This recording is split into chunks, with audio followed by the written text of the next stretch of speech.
Boa noite, pessoal. Meu nome é Érica e hoje nós vamos apresentar, junto com o Eduardo, a Karine, a Thaís e a Eixe, o podcast Como a Educação Ambiental pode ajudar a preservar a extinção de espécies ameaçadas pela caça de animais silvestres.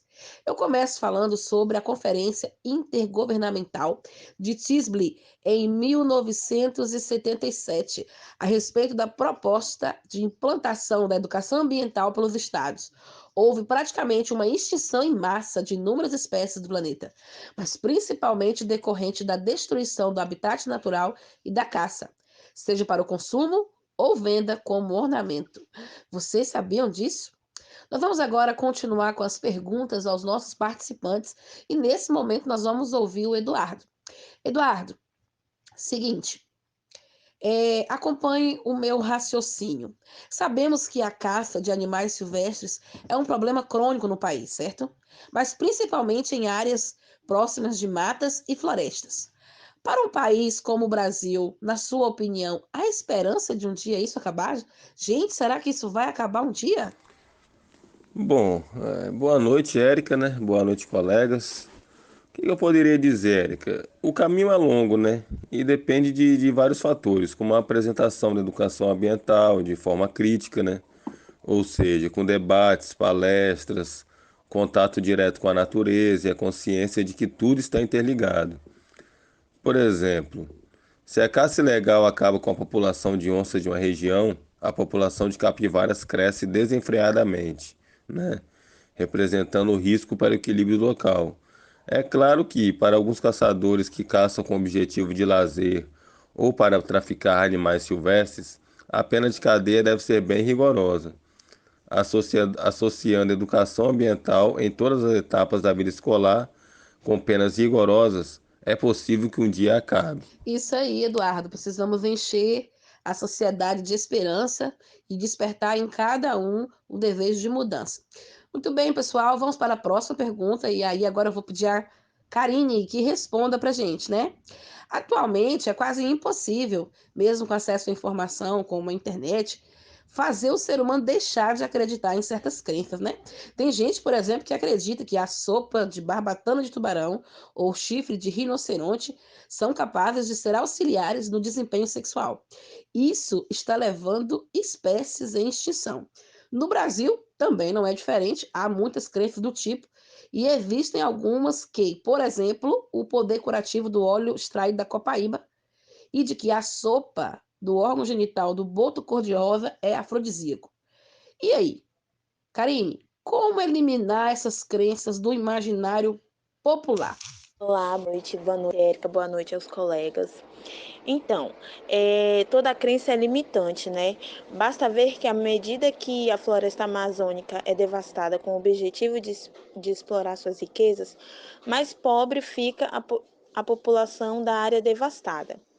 E no caso do Brasil, as soluções fora da geração de um passivo ambiental, como a extinção do boto cor-de-rosa apenas para a suposta produção de um caldo afrodisíaco, deve passar por uma divulgação mágica do quanto isso é falso.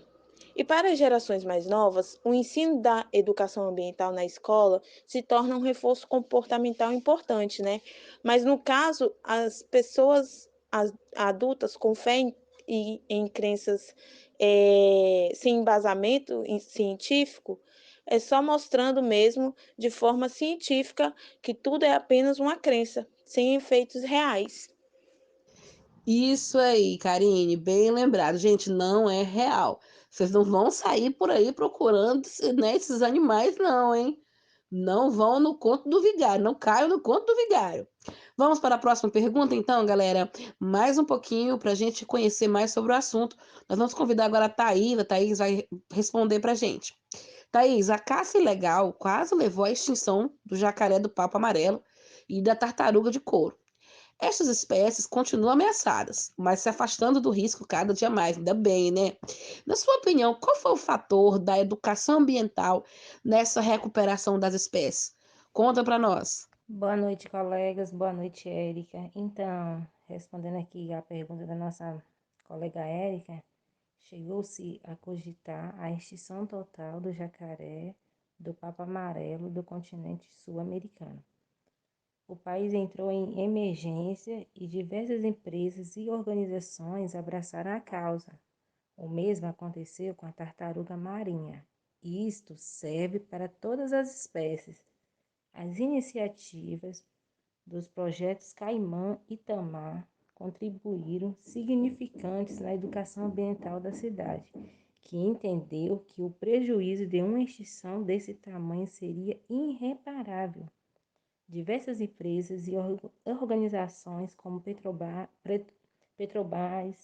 Vale, ArcelorMittal, Bradesco e Marinha do Brasil apoiaram a causa, tirando estas espécies nos riscos iminentes de extinção e aliado a isso, houve, pelo menos por um tempo, boa vontade política de realmente levar a sério as leis contra as caças ilegais. Obrigada, Thaís, por sua contribuição. Vamos para a próxima pergunta? Então, agora eu vou pedir o Eduardo novamente para compartilhar conhecimento conosco. Eduardo, vamos lá. O nosso país é um dos principais ativos ambientais do planeta em número de espécies. Nós sabemos que existem muitas outras espécies que ainda não foram, né, estudadas, não foram ainda nominadas, inclusive. Imagine quantos animais de espécies diferentes que ainda não foram descobertos. Mas por que não aplicamos a educação ambiental de fato nas matérias escolares? Pense aí, em poucas gerações nós poderíamos nos orgulhar de não termos espécies ameaçadas. Por que não conseguimos conscientizar a sociedade, Eduardo? O que que impede? O que que você acha que está embarreirando o negócio, que dificulta a conscientização da sociedade? Bem, Érica, respondendo a sua pergunta, né? O que eu acho é que há uma cultura predominante no país, né? Que ilusoriamente as coisas nunca vão acabar. Um exemplo, as aves capturam o trinca-ferro, né? Uma ave canora de determinada região. Com o tempo, a ave desaparece daquela região e há uma explosão na população de insetos. Infelizmente, no Brasil, né, as pessoas não foram educadas para pensar nas consequências posteriores. E é aí que a educação ambiental entra. No entanto, nos orçamentos dos governos federal, estadual e municipal, isso é tratado como gasto, quando deveria ser tratado como investimento, né?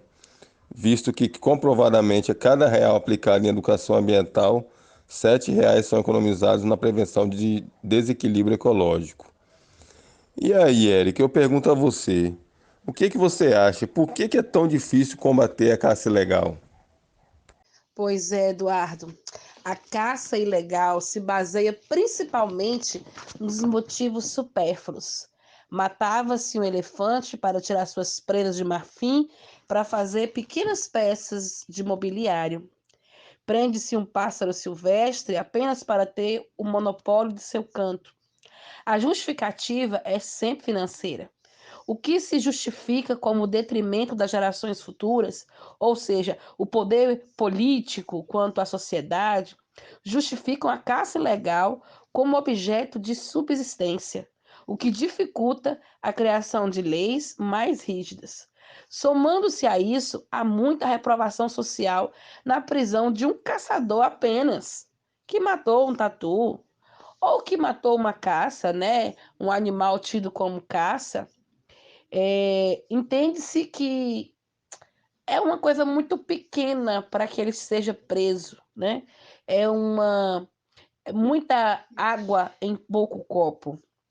É assim que a sociedade vê, né? E há aquelas pessoas que justificam um crime apontando outro, como aqueles também que dizem, foi só um tatu. Vai prender um traficante, né? Quer dizer, é um crime pequeno se comparado a crimes maiores, aonde não há a devida punição. A comoção social, portanto, é o que dificulta o combate à caça legal, juntamente com a receptação dos produtos caçados e a corrupção política que impede prisões e multas. Esse, na verdade, é o câncer da sociedade, né? A sensação de impunidade com aqueles que deveriam ser punidos corretamente. Precisamos de um país com endurecimento de leis e todas as leis em suas nuances, né? Nós estamos falando aqui de um país que mais tem leis, né? Mais tem legislações e precisa de fato ser atualizado.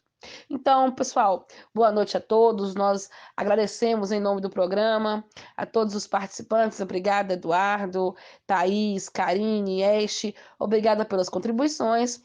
Obrigada a você, ouvinte, que nesse momento está com seu rádio ligado, com a sua televisão ligada, aí com seu fone de ouvido, ouvindo todas as nossas informações. Ficamos por aqui e até o próximo programa. Boa noite.